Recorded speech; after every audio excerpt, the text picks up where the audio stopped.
Olá, boa noite. Entrando agora ao vivo. Atrasei um pouquinho. Problemas tecnológicos aqui com o microfone. Não estava me achando aqui. Parece que o Facebook mudou a forma de conectar aqui. Eu não estava conseguindo colocar no microfone de lapela aqui, que é o melhor para ficar o som mais claro para vocês. Bom, eu vou dar um tempinho aí para o pessoal chegar. A ideia de hoje é, conforme combinado com as turmas, né?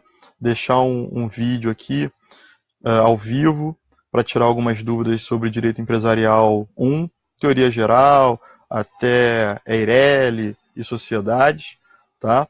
E eu também vou colocar no YouTube, ok? Vai ficar lá, então quem não assistir ao vivo aqui não vai ter a chance de fazer perguntas, mas vai poder assistir posteriormente, tá? Então vou acompanhar aqui o desenvolvimento da entrada do pessoal. Ah, uma galera já está entrando aqui, né? Então vamos lá. Eu preciso que vocês avisem os colegas aí da turma. Eu avisei as turmas, né? Mas de qualquer forma, eu sei que pode ter gente em trânsito, né? Tem, são 10 e 14, né? 13 em 14 minutos, né? Do combinado. Mas eu vou esperar um pouquinho aí, ter mais gente, para começar a tirar as dúvidas. Mas vocês já podem postar. Quem entrar aí já pode colocar a dúvida. Tá? A ideia eu vou concentrar em direito empresarial aqui no vídeo. Se tiver dúvida de outro tema, pode deixar, pode até escrever, mas eu não vou responder aqui durante o vídeo não, tá? Vou responder só empresarial, porque depois vai ficar gravado. Aí quem quiser tirar outras dúvidas, pode postar e depois eu respondo. Faço outro vídeo ou respondo por aqui escrito, tá bom? Mas não vou responder aqui no vídeo não, ok? Eu vou responder só a dúvida de direito empresarial 1, que vai de histórico do comércio, histórico do direito comercial, é, empresário, evolução da teoria da empresa até sociedade, tá bom?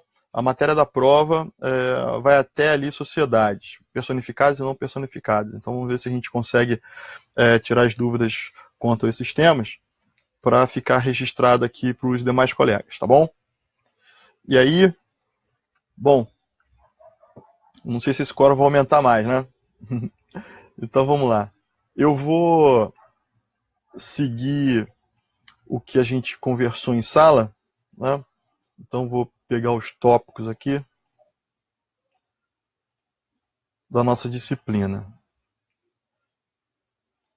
tá?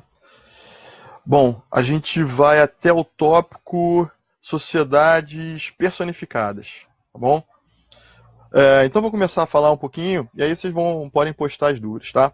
Bem, nós começamos a falar um pouco sobre a evolução do comércio, tá? Eu não vou exigir isso na prova, evidentemente. Tá? Foi mais uma questão aí de conhecimento de vocês, né? Fazer esses links de outras matérias, entender um pouco o surgimento da moeda, como isso potencializou o comércio em si e posteriormente o direito comercial.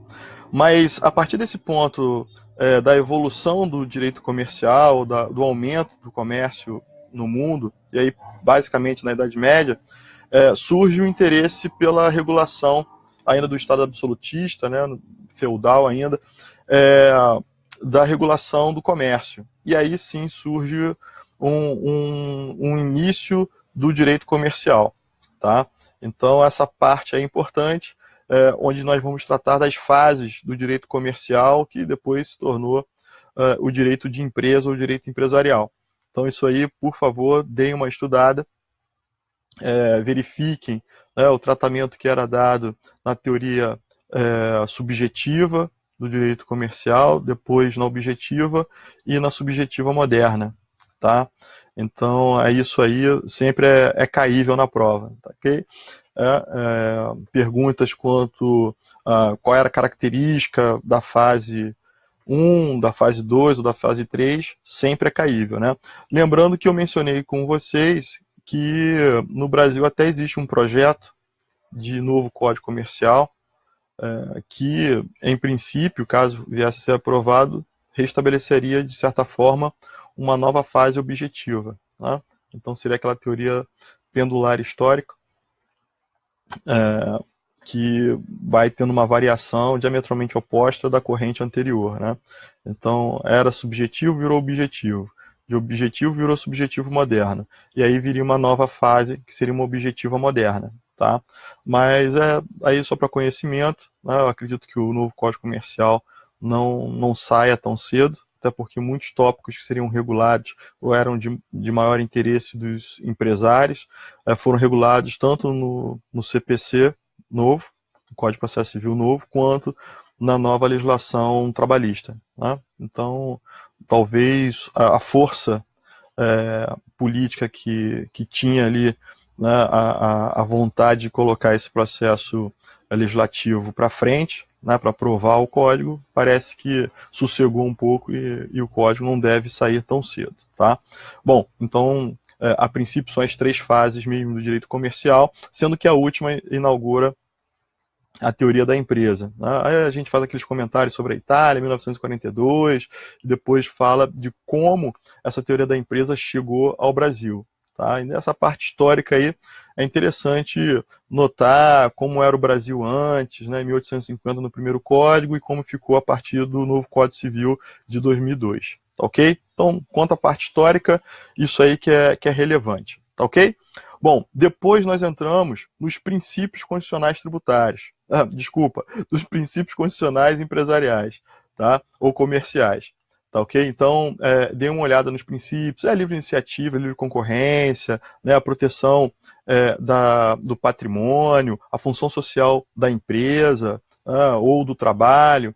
Então, dê uma olhada nisso, né, nessas questões. Vocês vão encontrar isso, é bom frisar, né? Que vocês podem encontrar isso tanto no Fábio Lhoa como no Rubem Requião. Né? São 2 livros que estão indicados na bibliografia. As edições a partir de 2012 é o ideal, tá? Assim, o ideal é ter uma edição atualizada, mas eu compreendo que às vezes já tem um colega, né? Então pode ser aí a partir de 2012 é o mínimo, né, para que estejam atualizados na medida do possível, tá ok? Bom, então você vai encontrar essa parte histórica lá. A partir da parte histórica e principiológica, nós entramos no Código Civil e falamos diretamente do artigo 966. Então, 966 é muito importante porque ele define justamente o que é o empresário. Tá? E aí, as características, os requisitos do empresário também são muito importantes. Geralmente, para minhas turmas, eu solicito que faça um trabalho sobre esses requisitos de empresário ou características do empresário. Tá? Então, deem bastante atenção ao artigo 966 e o seu parágrafo, tá? O parágrafo único, que é aquela questão da atividade simples, que não é empresária, tá ok? E que pode se tornar empresária desde que a profissão intelectual se torne um elemento de empresa. Eu dei os exemplos na sala e tudo mais, aqui é só para marcar os pontos, eu não vou falar de novo essa questão aí para vocês, porque os exemplos estão aí no caderno, né? Então é tranquilo. Bom, depois nós falamos de registro, então dê uma olhada em registro, né, 967, 968, tá? Aquela parte de se o empresário vai fazer a atividade empresária após o registro, seria esse o comando legislativo, né? Então o empresário ele só deve praticar atos de empresa após o registro, né? Então é necessário o registro para ser regular, mas não para identificar um empresário. Então, você é empresário porque você pratica atos que se caracterizam por atividade econômica organizada, para produção e circulação de bens e serviços. Você já é empresário. Agora, se você pratica ato empresarial, mas não é registrado, você é um empresário regular. Tá? E aí não vai ter as benesses que a lei faculta ao empresário regular. Ok? Então isso é importante. Lembrando que o produtor rural ele possui o registro facultativo, tá? Enquanto então o empresário tem um registro obrigatório para ser regular, o rural ele tem um registro facultativo, tá? E só passa a ser empresário se registrar. Tá? Então, esse ponto é importante de registro. Tem alguns detalhes ali, como funciona o registro, o que é necessário entregar de informação para registrar, mas, em regra, eu não exijo isso. Né? Estou preocupado com a questão mais macro sobre a característica, a natureza jurídica do registro, se é facultativo, se é obrigatório. Tá? Então, isso é importante. Ok? Depois disso, nós vimos os capazes, né? Capazes e impedidos. Né? Então, é bem importante essa parte também, né? Lembrar das exceções, das alterações quanto à capacidade civil. Então, isso também é importante que vocês vejam, a questão do menor, né? O incapaz que era capaz e pode continuar o negócio. Né? Aqui, se o menor pode ser um incapaz, né? Pode ser sócio de sociedade, a partir de que idade, qual a idade mínima para ser empresário, tá? Então, tudo isso a gente trabalhou em sala de aula, então é tranquilo, mas dê uma olhada no seu caderno, veja os exemplos, veja as exceções. O exemplo que eu dei de um empresário que era capaz e sofre um acidente, fica em coma, e aí tem que ser nomeado representante. Se esse representante for um juiz, se esse juiz pode assumir a atividade empresarial representando o incapaz, beleza? A gente já sabe a resposta, né? Então, dê uma olhada nisso, porque é importante para vocês, tá ok? Falamos dos impedidos também. Então, além da capacidade, falamos daqueles que não podem exercer por serem impedidos. Basicamente, os servidores públicos, né? É claro que em sala eu citei algumas situações, como o médico não poder vender medicamentos. Então, existem atividades que podem ser proibidas para algumas categorias profissionais, tá? Então, nem sempre é servidor público, ok? Mas, em regra, sim, impedido de empresariar, né? A gente viu o juiz, o Ministério Público, um delegado, o policial, tá? Impedido de empresariar. Mas existem atividades que também não podem praticar algum tipo de ato mercantil, tá? Então, o oftalmologista que não pode vender óculos, né? O médico não pode vender remédio, e por aí vai, tá? E lembrando sempre que o advogado, né, também está aí. Então, um juiz não pode ter escritório de advocacia, né? Um desembargador não pode ter escritório de advocacia, e aqueles exemplos que eu dei em sala, ok? Então, impedidos, eu acho que é bem fácil, bem tranquilo, não precisa decorar nada, tá? É só ter essa ideia macro e lembrar de como funciona a situação se um incapaz for representado por um impedido, né, ou por outro incapaz. Como é que funciona? Pode, não pode? Beleza? E os requisitos, muito importantes. Se o incapaz for ser sócio, que é diferente de ser empresário, né, também existem alguns requisitos, tá? Então, dê uma olhada nisso, né, o 974 fala disso.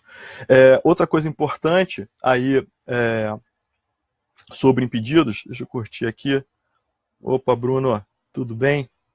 Marcelo, Araraquara, São Paulo. Opa, seja bem-vindo, Marcelo. Dei uma olhada também na questão do 977. É muito importante o 977, aquela questão da sociedade entre cônjuges, tá? Então, a gente trabalhou isso em sala. Se pode, se não pode, se aplica a sociedade de pessoas, se aplica a sociedade simples, né? Mas a sociedade é uma coisa que a gente vai ver lá na frente. Mas nesse ponto, a gente já conversou sobre isso em sala, né? Se aplica a sociedade anônima, a sociedade capital. Então, dê uma olhada nos comentários, né? Vocês vão encontrar também na bibliografia comentários sobre isso e a jurisprudência recente que eu citei para vocês, né? Então, basicamente, esse dispositivo ele diz que só pode ser sócio, marido e mulher, né? O cônjuge, melhor dizendo, né?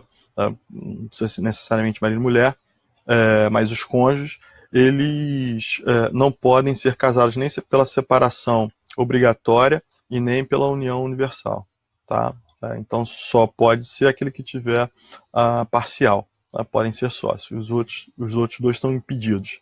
As outras duas pontas, né, da comunhão universal ou da separação obrigatória. E aí, dê uma olhada nisso, a diferença de comunhão, separação, obrigatória para aquela separação voluntária ou consensual, né? Tem uma diferença aí, tá bom? Dê uma olhada nisso.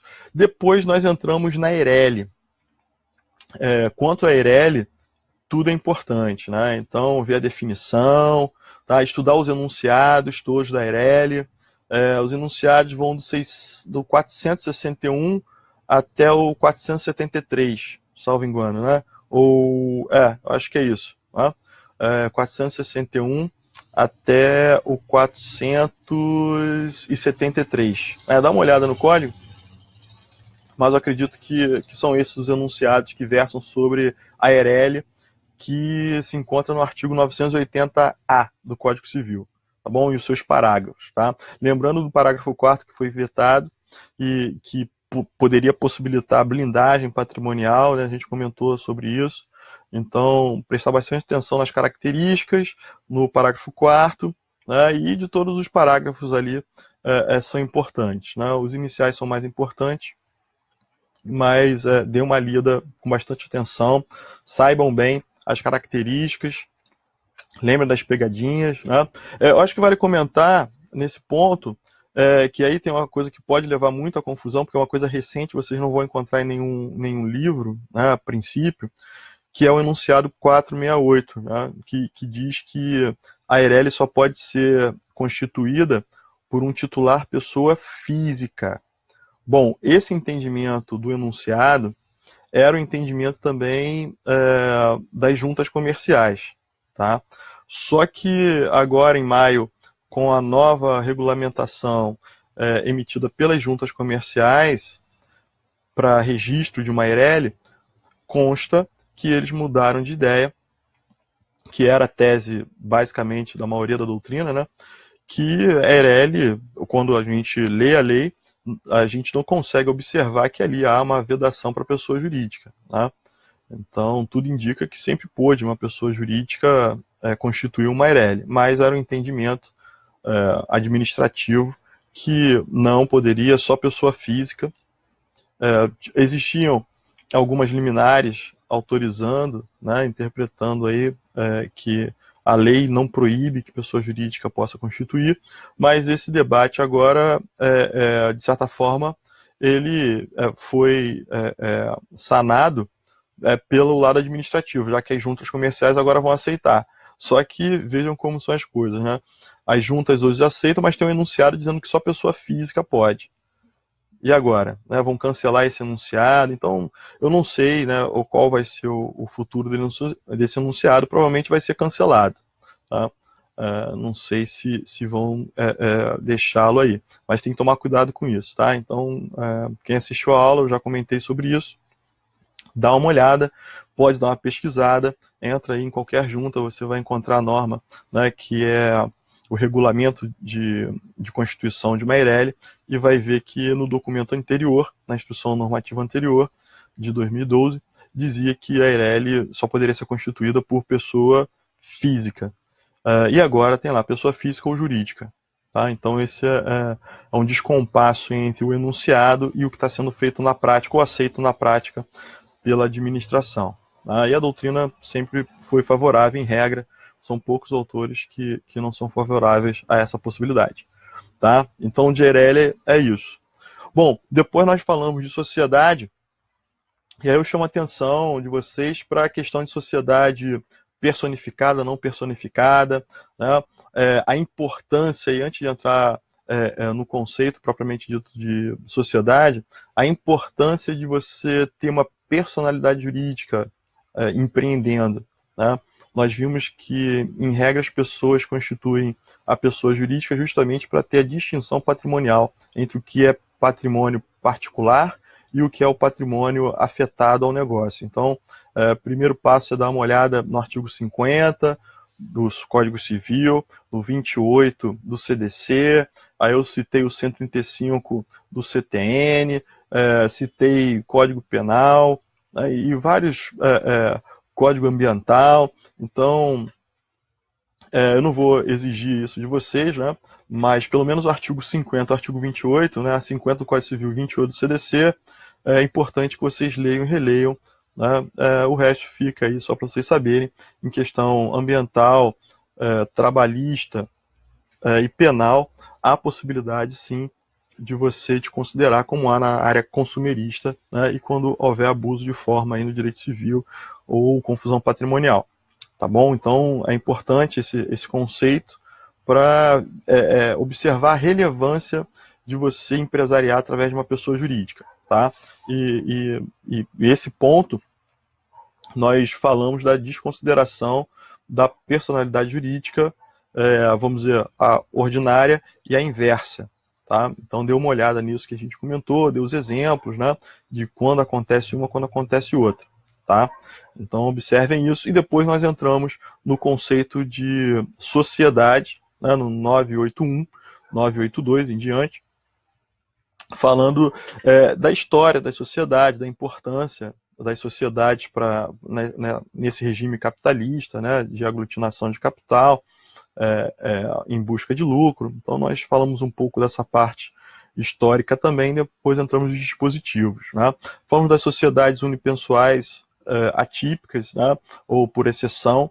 Então, nosso ordenamento, no conceito de sociedade tem que ter sempre 2 ou mais sócios, sendo que existe exceção. Né? Aí citamos o artigo 1033, tá? Inciso 4, que fala da sociedade unipessoal temporária. Né? Em 180 dias, o sócio remanescente deve restabelecer a pluralidade de sócios. E falamos da subsidiária integral do artigo 251 da Lei 6.404.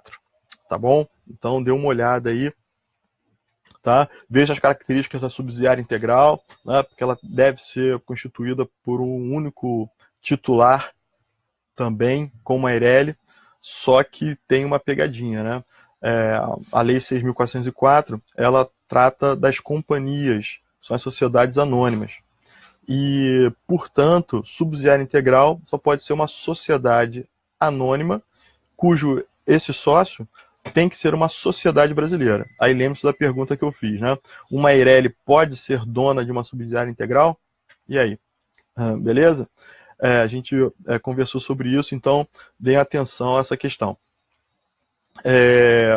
Depois de Eireli, depois dessa parte conceitual de sociedade, a gente entrou especificamente nas sociedades não personificadas. Aí falamos da sociedade em comum, né, da sociedade em conta de participação. Então dê uma olhada nesses artigos, né, são de extrema importância, porque nós vimos que há um efeito jurídico negativo, né, no patrimônio daqueles que implementam a atividade sem o registro. Né?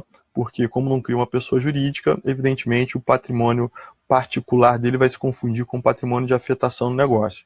Então, dê uma olhada em todos os artigos de sociedade em comum, veja os efeitos, né? Faça exercícios, né? Tem bastante exercício, bastante questão de prova aí que eu deixo para você naqueles livros de questões objetivas e tal.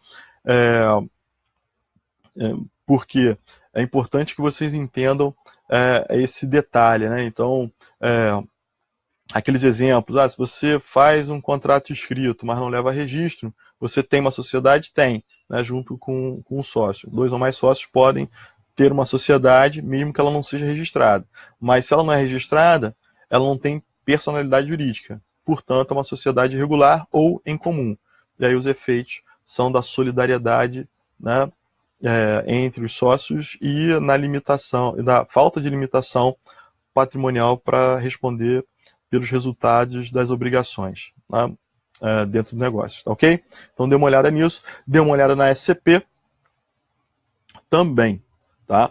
Bom, em regra, para os alunos, eu acho que em maior parte, né, ou pelo menos para grande parte, a gente vai parar por aí.